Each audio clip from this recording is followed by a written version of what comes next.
Self-preparation. Be ready for tomorrow by doing all that you can today, setting your goals. Set a goal that will make you stretch for what it will make of you to achieve it.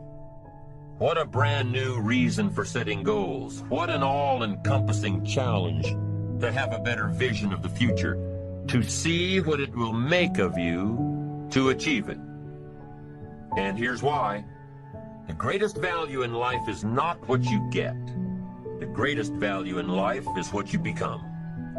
The major question to ask on the job is not, what am I getting here? The major question to ask is, what am I becoming here? It's not what you get that makes you valuable. It's what you become that makes you valuable. Set the kind of goals that will make something of you to achieve them. So there you have the two components of positive self-direction. Number one, self-knowledge, knowing who you are and what you want to do with your life. And number two, self-preparation, getting ready for the opportunities before they come your way. You need both aspects for positive self-direction, figuring out who you are and what you want, and being prepared for the day you reach your goals, being ready, being worthy, becoming the person you need to be in pursuit of what you want. What good is an opportunity if you're not prepared to take advantage of it? It's no good. Won't do a thing for you. Be prepared. Now here's what's called the self-knowledge acid test. Quickly, without thinking too much about it, quickly list your three most important long-term work-related goals. Is it a client you've been trying to sign for several months? Is it a major sale you've been trying to make? Is it a promotion? Is it a partnership in the firm? Quickly list your three most important long-term work-related goals. Achievements that you want to make. Achievements that will take a while to get. Write them down. Again, without thinking too much about it, quickly list your three most important personal and spiritual goals. Things that will make a difference in your personal life. Is it going to church more often than holidays? Grasping all you can from the Sunday sermon? Is it spending more quality time with your kids? Is it turning the TV off during the dinner hour and actually talking about the important things in life with your family? Is it making more dates with your spouse? Is it planning a much-needed family vacation? What is it? What are the important goals in your personal and spiritual life? Is one of them making a conscious effort to exercise more, to eat better, to lose some weight, to get in shape? What are the three most important personal and spiritual goals that you have? Write them down. Doesn't matter what they are, just write them down. Now, take some time to really visualize what the achievement of these goals would look like. What does your future hold for you if you landed that big client? What does your future look like if you got that promotion? If you spent more time with your family? If you planned more outings with your spouse? What does your future look like? Really spend some time on this now. It's important stuff. What does it all look like? Ask yourself, is this really my goal? Is this truly what I want?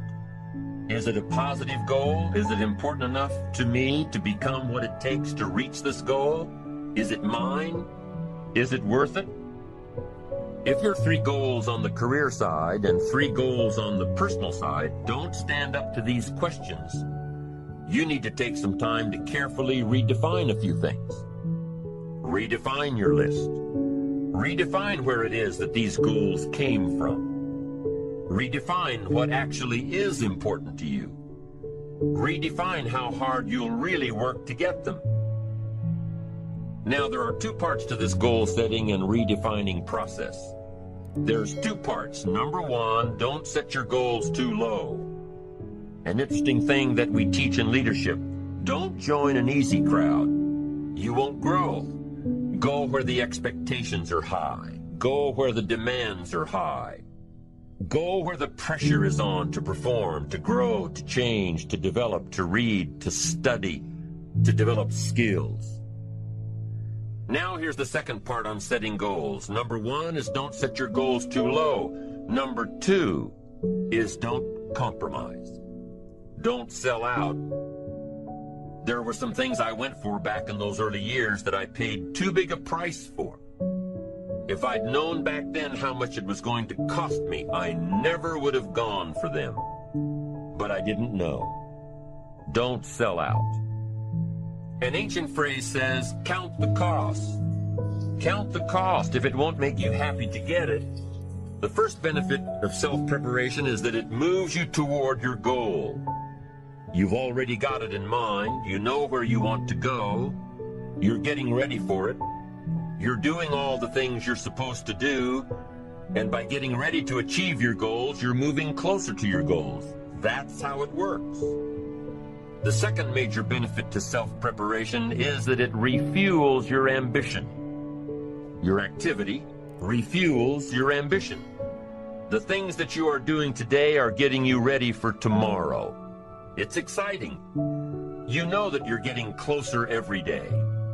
Ambition must be kept alive, be kept active, must continue to move forward. Otherwise, you're just daydreaming. You must keep active, keep moving forward so your ambition can fuel you, motivate you, get you where you want to be. Self-preparation. The benefits are, number 1, it moves you toward your goals, and number 2, it refuels your ambition.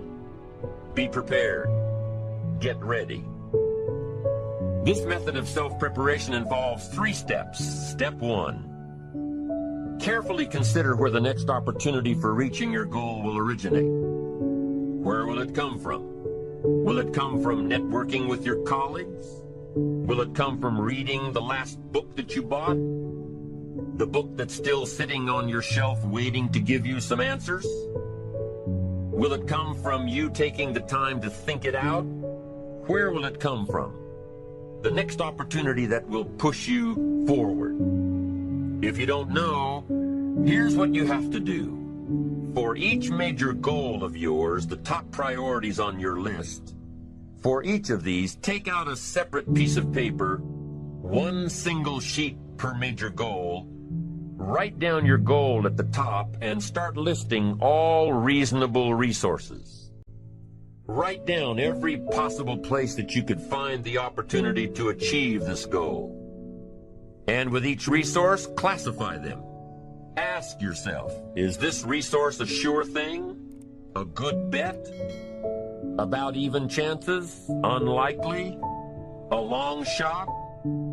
Ask yourself these questions and classify all of the resources you have written down. That's the first step. The second step in this method of self-preparation is to make sure you know what you need to do to be prepared for your opportunities. Take your sure things first. Figure out what you need to do to be prepared when they happen. Break down your preparation into concrete steps. Make sure that you know exactly what you have to do to take advantage of the opportunity when it comes your way. Let's say that one of the top priorities on your career list of goals is to get this new client. Let's take it 1 step further to say that on your resource list for this goal is to have a lunch meeting with a friend who just happens to be the mentor of the client you're going after. Is this friend of yours a sure bet on your resource list? Well, let's say he is. I mean, you know this guy is a tremendous consulting source for the client you want. The client you want really listens to the opinions and advice of your friend.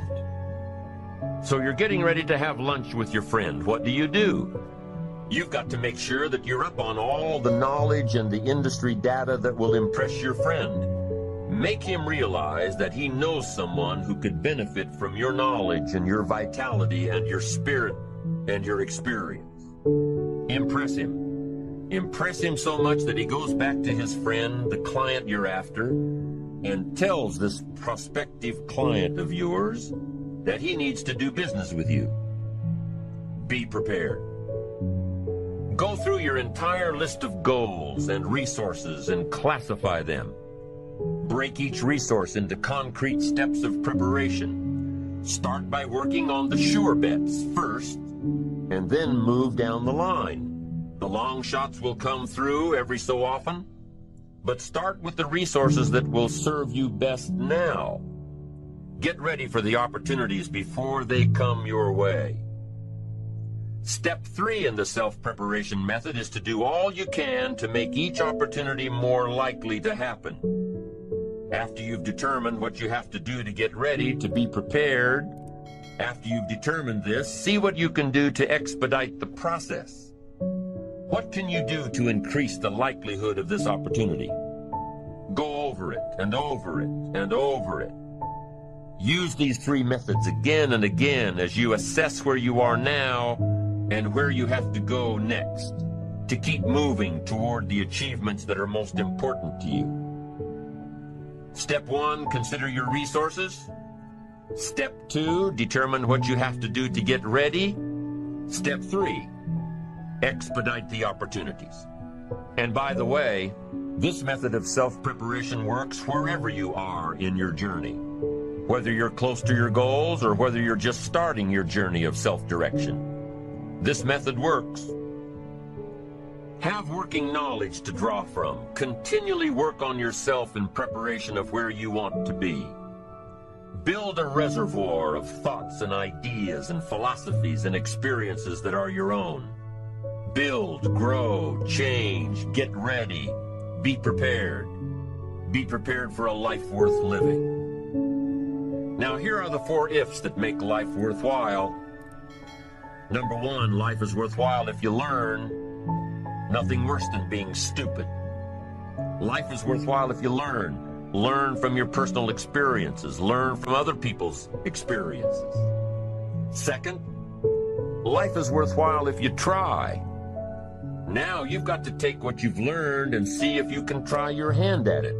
Someone says, well, you can't try, you have to do. No, you have to try. I put the bar up 2 feet and asked the kids who can jump 2 feet.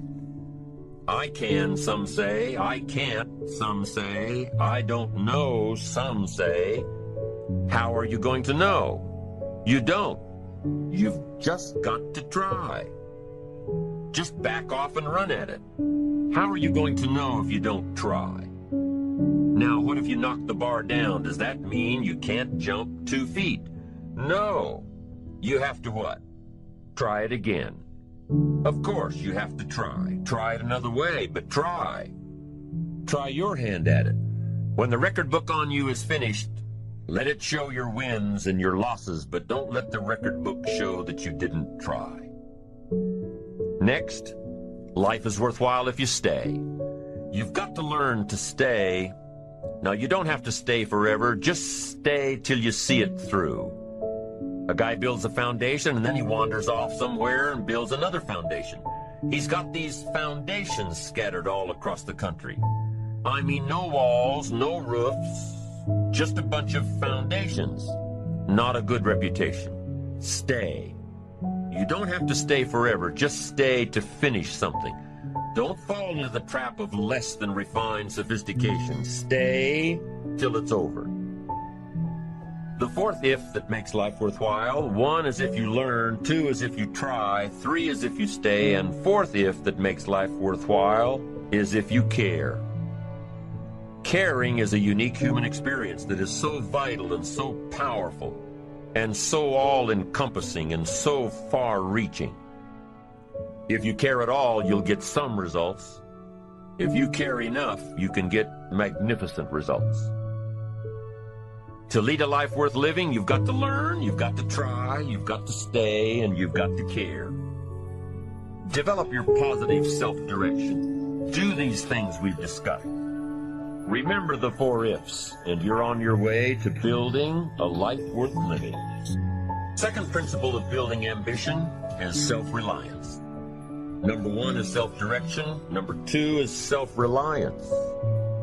Taking responsibility for your own life.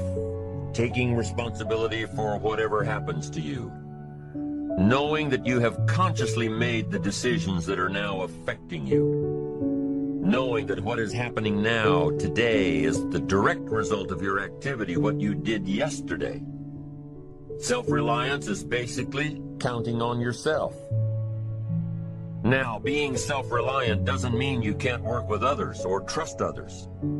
Self-reliance means counting on yourself, trusting yourself, being confident with yourself, being responsible to yourself, trusting your own instincts, trusting the conclusions that you have developed from your study of experiences and philosophies, taking the credit that is due you, learning from the mistakes that you have made, being self-reliant. Gestalt psychologists give an example of being self-reliant. They say that you're responsible for getting caught in the rain.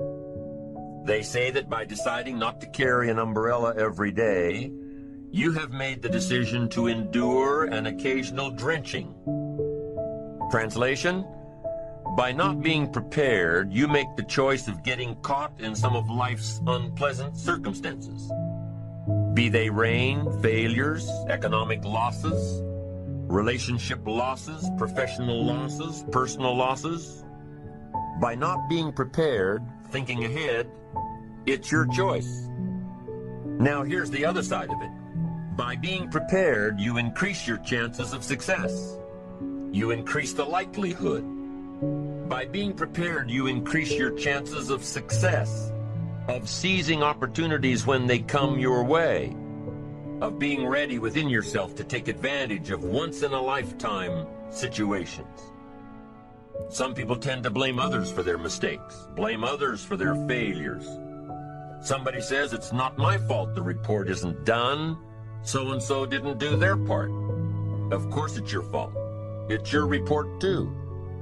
It's your responsibility to see that everyone you delegated work to does their part.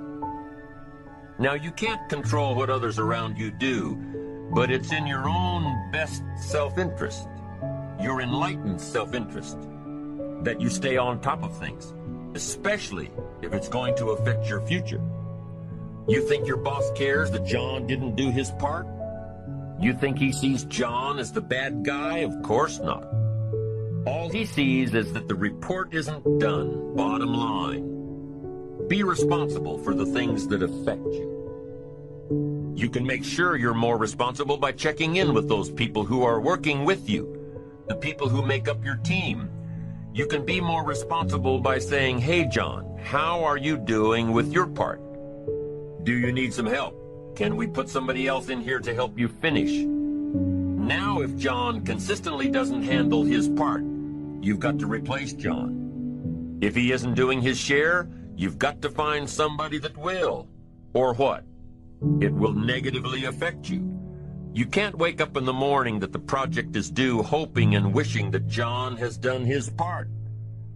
No, you've got to be responsible because it's going to affect your career too. Now, my approach to my better future very early on in my career was to just go through the day with my fingers crossed. And I used to say something like, I sure hope things will change for the better. Then here's what I found out. They're not going to change. Somebody says, well then, how will my life ever change? Answer, when you change. When you change, when you get better, it'll get better. If you change, it'll all change. Don't put it on someone else. Hope that someone else will change it for you. Take responsibility for yourself. Take personal responsibility. You can't change the circumstances or the seasons or the wind, but you can change your reading habits. You can change whether or not you go for the skills, burn the midnight oil, turn yourself around, multiply your value by 2, 3, 5, 10. That you've got charge of. That you have control of. You don't have control of the constellations, but you've got control over whether or not you go to night school, take adult classes, learn some new skills. You have control over that. And if you don't, that's your fault. You've got to take personal responsibility. You've got to be self-reliant. You. Nobody else can change your life, alter your ambitions, pave a golden road for you. But you can. It's up to you. Be responsible for yourself. Learn to reap the harvest without complaint. This is a sign of growing maturity. And here's where it comes from: taking full responsibility. Take full responsibility for everything you do. Be responsible to yourself. It's your crop. Whatever your paycheck is, take full responsibility. You say, well, it's my employer. No, it's not your employer. You can become twice as valuable, 3 times as valuable. Burn the midnight oil, learn some more skills, bring more value to the marketplace. I'm telling you, whatever your harvest is, take it without complaint. Take it without blaming others. Self-preparation leads to control over your life. We discussed this in the last session. Whenever you prepare correctly, taking all of the steps you're supposed to take, doing everything in your power to stay on track, whenever your preparations lead to success, achieving your goals, you reinforce the disciplines that got you there. Success leads to reinforcement of the proper disciplines. If what you're doing is working, keep doing it. If what you're doing isn't working, change it. When you are doing all that you can possibly do and are successful at reaching your expectations, keep doing it. Success is a reinforcement. Psychologists call this positive reinforcement. We all know about positive reinforcement. That's how we train our dogs. That's how we teach our kids. That's how the trainers at SeaWorld can get a killer whale to do tricks and follow commands and work side by side with humans, by positive reinforcement. When you bring a brand new puppy home and try to teach him not to mess in the house, what do? You reward him for going outside or scratching at the door. When you're trying to get your toddler out of the diaper stage, what do? You reward her with special presents, make her feel special for learning something new. When you're trying to get your older kids to crack the books and study, what do? You reward them when they get good grades. You teach them that the skills they are developing now will have great positive effects on their lives later. But you reward them now. This is positive reinforcement. Learning that there are rewards for doing something good, something worthwhile, something of value. The greater the value, the greater the reward. The better you do, the better your reward. The greater the value, the greater the reward. A bigger paycheck, a better house, financial freedom. It's all a reward system. Now, there are 2 major benefits of positive reinforcement. Number 1, positive reinforcement builds good habits. If what you are doing, the habits you've gotten into, are building your ambition and increasing your success, keep doing them. Your success is reaffirming that these habits are good. Your success tells you that you need to keep doing what you are doing. By reviewing these habits that bring on success, you reinforce them, give them sticking power. Now here's the other side. By reviewing your habits, what you do every day, by reviewing your habits, you may find out that some of them are inhibiting your success.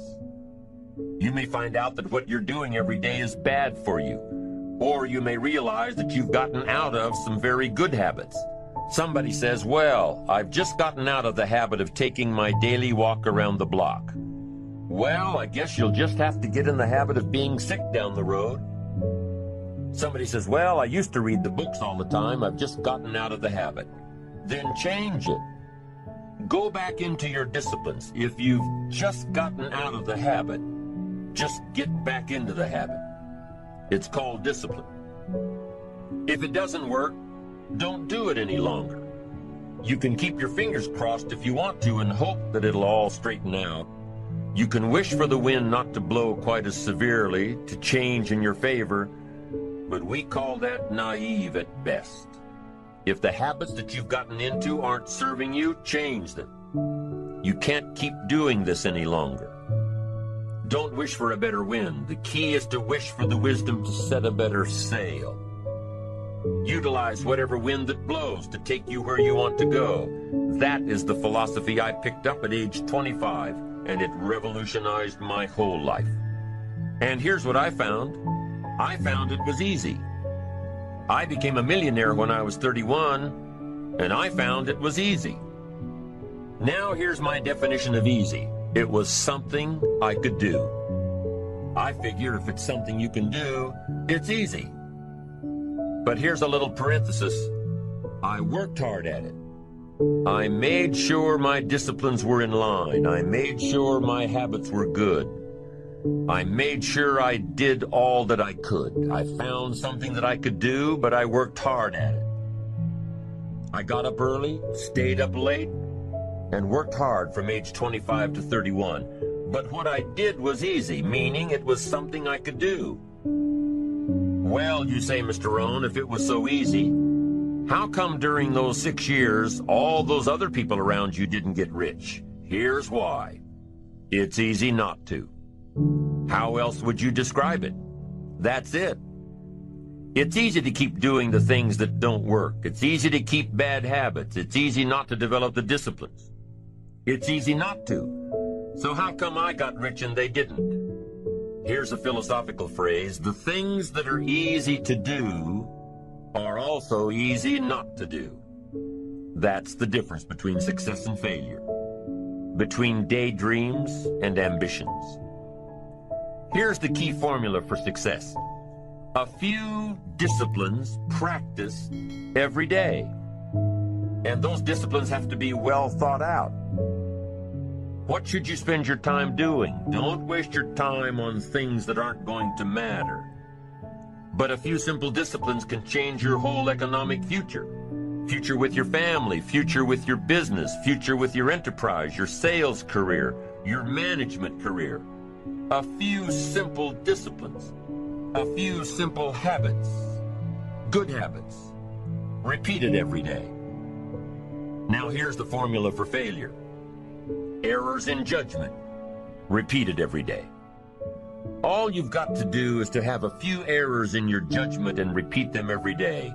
I'm telling you, they'll spin out of control in 10 years. You'll end up driving what you don't want to drive, wearing what you don't want to wear, living where you don't want to live, earning what you don't want to earn. A few errors every day, bad habits every day. It's disastrous. Now here's why it's easy to repeat an error in judgment. Because failure doesn't fall at the end of the first day. Bad habits don't show their horrible results at the end of the first day, or the first week, or the first month. It's easy to get faked out. If disaster fell on us at the end of the first week, we'd change our philosophy. But it's so subtle. Errors in judgment, bad habits. They're so subtle, they get you a little off course, a little off course, a little off course. You keep drifting off course, and all of a sudden you're caught.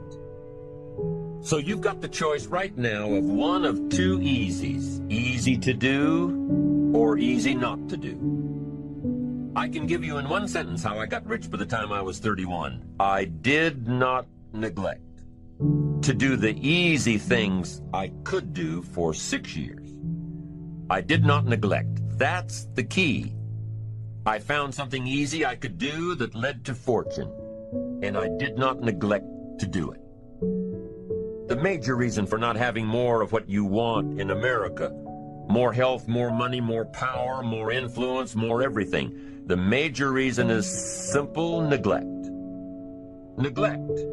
And if you don't take care of neglect, it becomes an infection, and then it becomes a disease. So if you're in the habit of not doing it, doing all it takes to get ahead, get in the habit of doing it. Doing all it takes. That's the first benefit of positive reinforcement, building good habits. Now, the second benefit of positive reinforcement is that it creates the energy to fuel additional achievement. It gives you the drive to do more, to not only keep on doing what's right, but to do more of what's right. The disciplines that will help you grow and get ahead of it all. The knowledge that what you're doing is paying off creates more energy to keep going. How easy is it to get up in the morning when you know you're not doing all that it takes? It's not very easy at all. You can just lay there awake thinking, oh, what's a few more minutes in bed? It won't matter much anyway. Wrong. It does matter. It will matter. Now, how easy is it to get up in the morning when you're pouring it on, doing the best you can, anxious to get going, make progress toward your dreams? It's a whole different story. When you're resting to renew your reserves, it's much different than resting to avoid your day. When you're psyched up and excited for your life, when you're excited for what you've planned to accomplish for the day, it's amazing. You'll wake up before the alarm clock even tries to startle you awake. Your successes fuel your ambition. Your successes give you extra energy. Your successes pave the way for more successes. It's the snowball effect.